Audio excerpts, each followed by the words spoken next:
हरबा इख्तियार किया जो कि लास्ट रिजॉर्ट होता है कि आप करेक्टर असैसिनेशन कर दो। मैसेज को तो कुछ नहीं कह सकते, लेट्स शूट द मैसेंजर।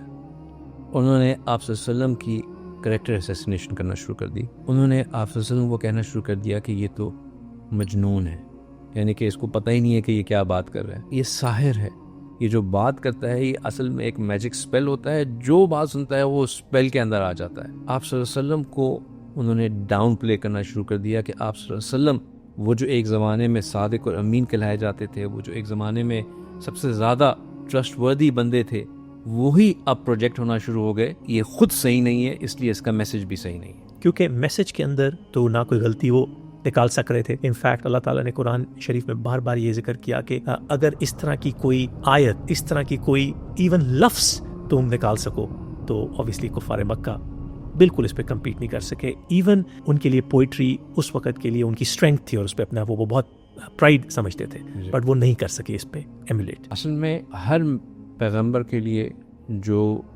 उनको टूल दिया गया वो उस ज़माने के हिसाब से था।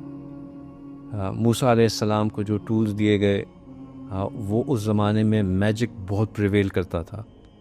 उसको काउंटर करने के लिए मूसा अलैहिस्सलाम को भी जो चीज़ दी गई वो it appeared as magic, stick का फेंकना, उसका अज़दा में कन्वर्ट हो जाना, सो एंड सो फोर्थ। ईसा अलैहिस्सलाम के ज़माने में साइंस जो थी वो बहुत ज़्यादा अपने अरूज के ऊपर थी, तिब बहुत अरूज के ऊपर था। ईसा अलैहिस्सलाम की जो स्ट्रेंथ थी, बीमारों को शिफा दे देना, डेथ को, मरे हुए बंदे को रिवाइव कर देना, ये उस चीज़ को काउंटर करने के लिए थी। तो हमारा टूल भी रेलेवेंट रहा और हमारा मैसेज भी रेलेवेंट रहा। रसूलुल्लाह सल्लल्लाहु अलैहि वसल्लम जिस कौम के पास आए, उनका जो स्ट्रेंथ थी, उनका जो प्राइड एंड ऑनर था, वो उनकी ज़ुबान थी। अरबी ज़ुबान पे ऐसी महारत रखते थे कि वो एक बैठक में कई कई घंटों तक शायरी कर सकते थे। और वो शायरी किस चीज़ पे करते थे? वो अपने घोड़ों के ऊपर शायरी करते थे। वो अपने घोड़े का कसीदा बयान करना शुरू करते थे तो उसके बारे में घंटों कि वो कितना बहादुर है, उसके क्या क्या एट्रीब्यूट्स हैं, उसकी दुम कैसी तो उसकी टांग कैसी,